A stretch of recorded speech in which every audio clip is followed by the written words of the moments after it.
नैषधीय चरित की प्रमुख सूक्तियाँ। अदिष्टमप्यर्थमदिष्ट भावत् करोति सुप्तिर्जन दर्शनातिथिम्। चित्र दर्शन के बाद दमयंती के द्वारा नल को स्वप्न में देखे जाने का वर्णन किया गया है। कभी प्रत्यक्ष दर्शन न किए गए पदार्थ को भी स्वप्न मनुष्यों की दृष्टि का अतिथि बना देता है अर्थात दिखा देता है। त्यजन्त्या संसर्म चामानिनो वरम त्यजन्ति न त्वेक मयाचित व्रतम। यह सूक्ति राजा नल के विषय में कही गई है कि स्वाभिमानी लोग प्राण और सुख भले ही त्याग देते हैं किंतु मांगते नहीं हैं। उनका व्रत होता है। स्मरासारथ्यामनिरुद्धमेव यत्सृजत्ययं सर्ग निसर्ग ईदृशा। यह सूक्ति राजा नल के विषय में कही गई है कि प्रकृति का स्वभाव ही ऐसा है कि अनुराग होने पर कामदेव चंचलता को जन्म देता है। क्व भोगमाप्नोति न भाग्य भजना। नल के लिए काम पीड़ित होने पर वन में भी तरंगों के वादन, कोयलों तथा भौरों के संगीत एवं मयूर के नृत्य आदि सुख के सभी साधन संगीत, नृत्य, वाद्य आदि उपलब्ध हैं, क्योंकि भाग्यशाली पुरुष को भोग कहाँ नहीं प्राप्त होता है।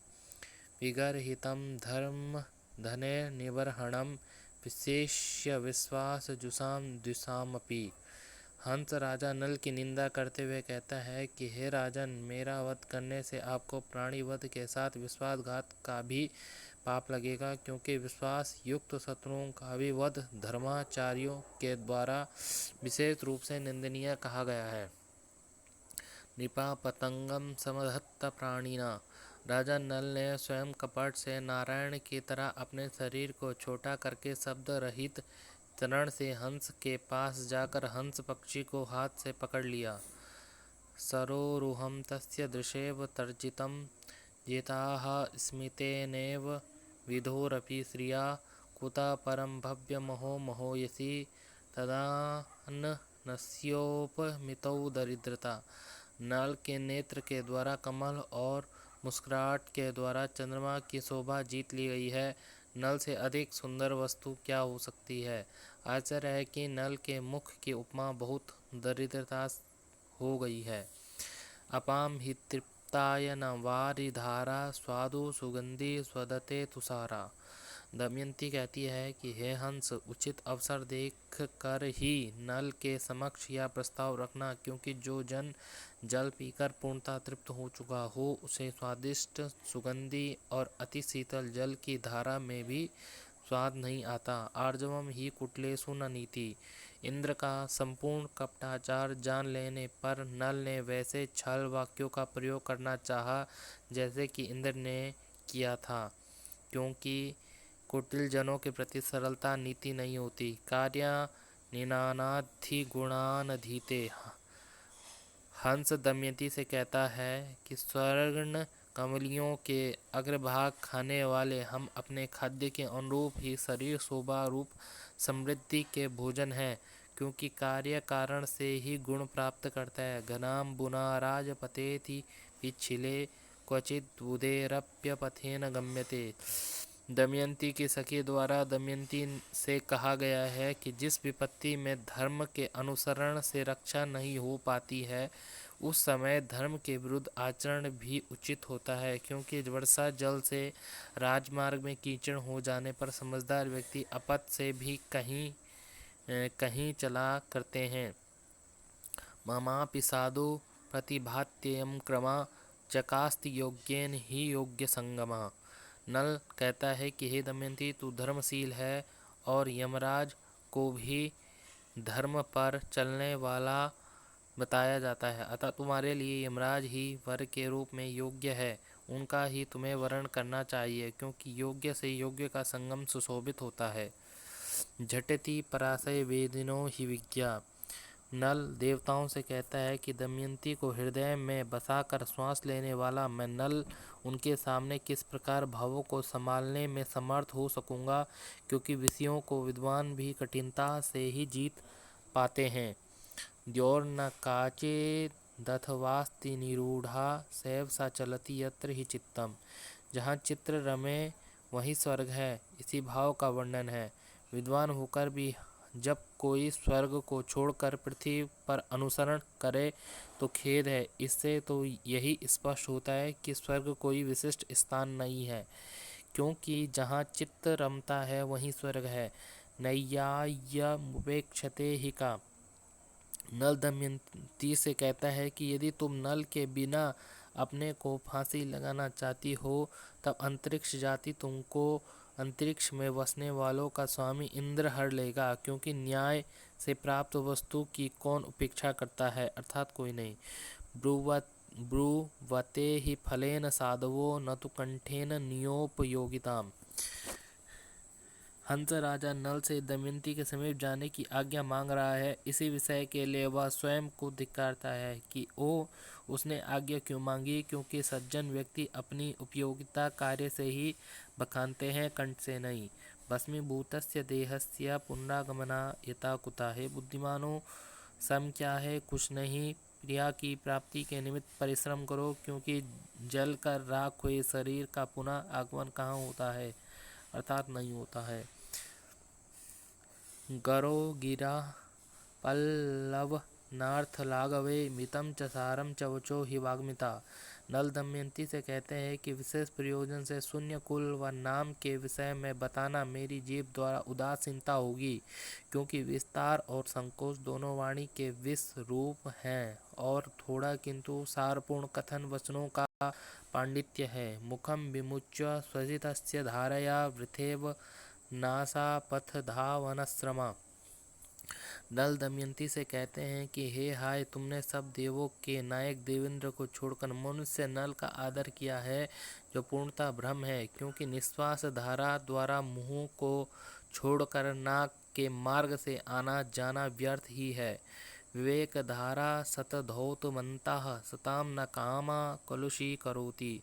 दमयंती की वीणा वाणी द्वारा प्रशंसित मन वाला नल धैर्य से काम की अवज्ञा करते हुए कहता है कि विवेक जल की धाराओं से शतबार धोकर उजले किए गए सज्जनों के अंतःकरण को काम दूषित काला विकृत नहीं करता। सताम महत्सम मुख धावि पौरुषम। सगर पुत्रों द्वारा समुद्र खोदे जाने का वर्णन पुराण प्रसिद्ध है। यह उनके पुरुषार्थ का ही फल था, क्योंकि सज्जनों का पुरुषार्थ बड़ों के सम्मुख दौड़ते हुए आता है। साधने ही नियमोन्य जनानाम योगिनाम तु तपसाखिल सिद्धि। नारद से बिना किसी वाहन के ही आकाश यात्रा कर डाली, क्योंकि साधन तो सामान्य जनों का आवश्यक है, योगियों की तो तप से ही सब सिद्धि हो जाती है। स्तवे रवैरप्सु कृता प्लवै कृते तु मुद्धति जातु भवेत् कुमुद्वती। यदि वेद देवों के गुणों के गायक हैं तो इससे दमयंती का क्या प्रयोजन है, क्योंकि जल में स्नान किए व्यक्तियों द्वारा सूर्य की स्तुति से कुमुदनी कभी प्रसन्न नहीं होती है। हृदय गंभीरे हृदि चावगाढ़े संति कार्यावतरम ही संता। हंस नल के बारे में थोड़ा बताकर दमयंती के मनोभाव को जानने की इच्छा से चुप हो गया, क्योंकि सज्जन गहरे सरोवर के आलोढ़ित होने और गूढ़ हृदय का ज्ञान होने पर कार्यावतर करते हैं। फलेन मूलेन च वारिभूरुहाम मुनेरिवेत्थम मम यस्य वृत्तया। हंस राजा नल से कहता है कि इस प्रकार मुनि के समान मेरी हंस भी जीविका कमलों के फल और कंद मूल ही हैं, और मेरे द्वारा कोई अपराध भी नहीं किया गया है, अतः मुझे मारने दंडित से पृथ्वी भी लज्जित क्यों नहीं हो रही है। मदेक पुत्रा जननी जरातुरा नव प्रसूतिर तपसा वरटा तपस्विनी। हंस अपनी कारुणिक दशा का वर्णन करते हुए नल से कहता है कि मुझ इकलौते पुत्र तथा वृद्धावस्था से पीड़ित मेरी माता है, नवप्रसूता तथा पतिव्रता मेरी पत्नी है। उन दोनों का आलम्बन मैं ही हूँ। हे विधाता, उनको पीड़ित करते हुए तुमको करुणा रोकती नहीं है। अधारिपत्येषु तदंघृणाक्वा तच्छयच्छायलवोऽपि पल्लवे। इसमें कवि ने नल के यौवन के आगमन से शारीरिक सौंदर्य में हो रही अभिवृद्धि का वर्णन किया है। नल के चरणों ने कमलों के प्रति घृणा या दया धारण की। नवकिशोरियों में उनके हाथ की शोभा का छाया मात्र भी कहाँ था, अर्थात नहीं था। कथा प्रसंगेषु मिथस् सखी मुखात् तृणेऽपि तन्व्या नलनामानि श्रुते। इसमें दमयंती के श्रवणानुराग का वर्णन कभी भी वार्तालाप करते समय नल नामक तृण के विषय में भी किसी के द्वारा नल शब्द सुन लेने मात्र से दमयंती राजा नल के विषय में चर्चा हो रही है ऐसा समझकर उनकी बात ध्यान से सुनने लगती है। मृगया घाय न भूभृताम घ्नताम। यह सूक्ति राजा नल के शिकार से संबंधित पृथ्वी पालकों की मृगया पाप निमित्तिका नहीं होती। मुग्धे सुखा सत्य मृषा विवेका। काम के वशीभूत दमयंती नल के प्रति शालीनता के कारण चुप नहीं रह सकी, क्योंकि मूढ़ हुए व्यक्तियों में सत्यासत्य का विवेक कहाँ, अर्थात नहीं होता है। गुरुपदेशं प्रतिमेव तीक्ष्णा प्रतीक्षते जातु न कालमार्ती।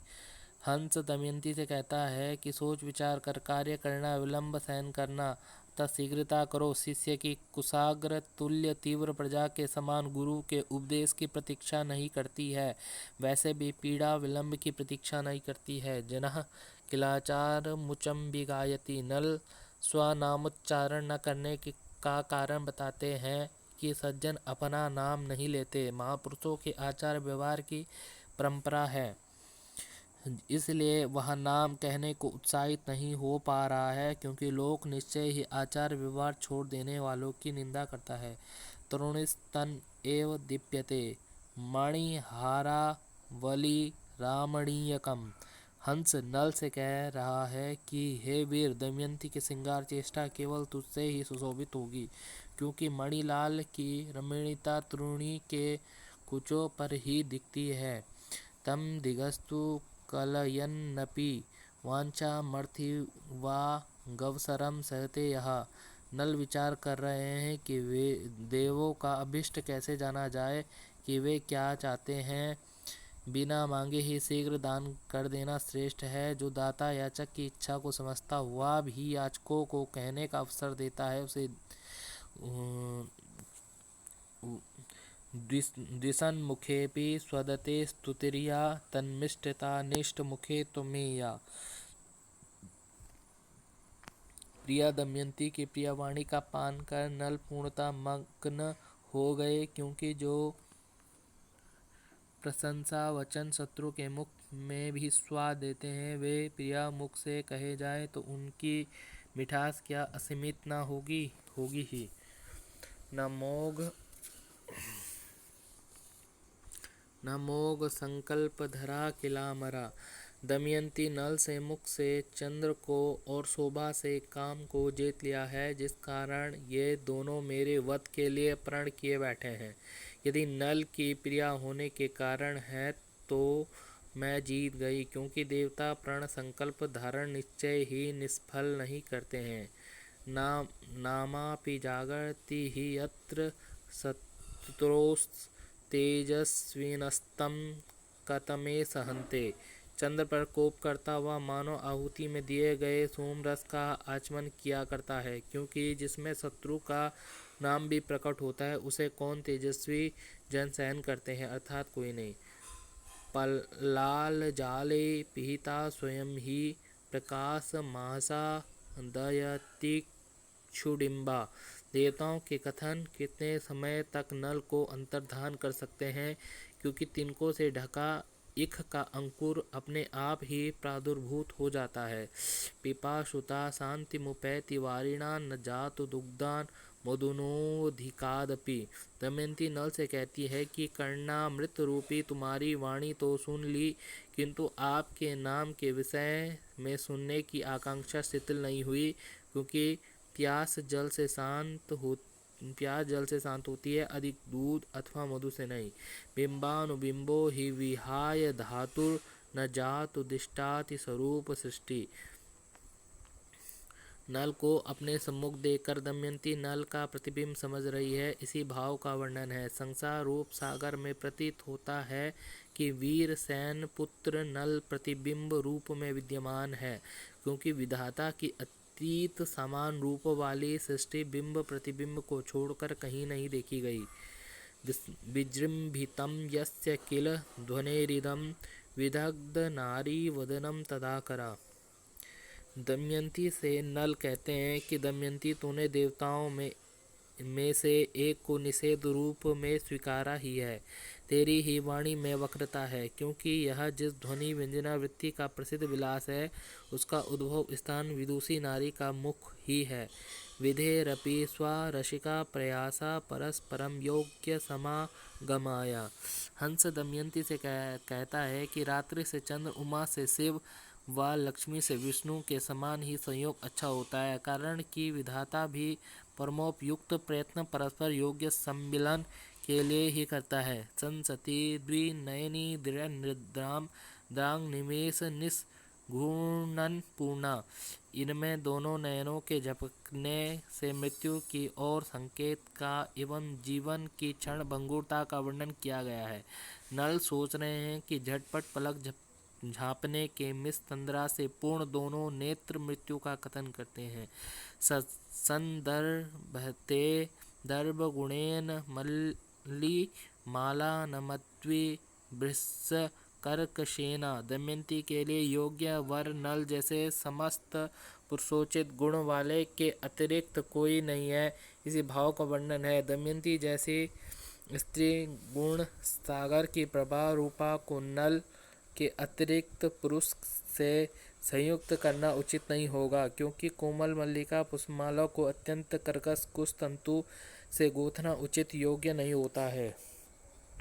सुरेशु विघ्नेक परेशि कोनरा करस्थमप्यर्थ मवाप्तुमीश्वरा। नल दमयंती का हित समझकर उसे समझाते हुए कहते हैं कि हे दमयंती, देवों के एकांतत विघ्नकारी हो जाने पर हाथ में आई वस्तु को भी कौन मनुष्य प्राप्त करने में समर्थ है, अर्थात कोई नहीं। स्वतः एव सताम परार्थता ग्रहणानाम ही यथा यथार्थता। हंस राजा से कहता है कि हे राजा, मैं जो आपको प्रवर्तित कर रहा हूँ वह क्या पिष्ट पेषण नहीं है, अर्थात है, क्योंकि जैसे ज्ञान स्वतः प्रमाण होते हैं, वैसे ही सज्जनों की परोपकारशीलता भी स्वतः प्रमाण होती है। स्वतः सताम ह्री परतोपि गुर्वी। कवि ने नल को स्वयं अनौचित्य पर लजाने का वर्णन किया है। लज्जाहीन सुंदरियों को कटाक्षों से देखते हुए नल अनुराग सहित पुरुष की तरह लज्जित हो गए, क्योंकि सज्जनों को अन्य जनों की अपेक्षा अपने से ही लज्जा अधिक होती है। स्वभाव भक्ति प्रवणम प्रतिस्वरा कया नवाचा मुद मुद गरंती। दमयंती कहती है कि समर्थ जन अपने भाव और भक्ति में नील भक्त के प्रति किस वाणी से प्रसन्नता नहीं व्यक्त करते हैं, अर्थात प्रत्येक वाणी से व्यक्त करते हैं।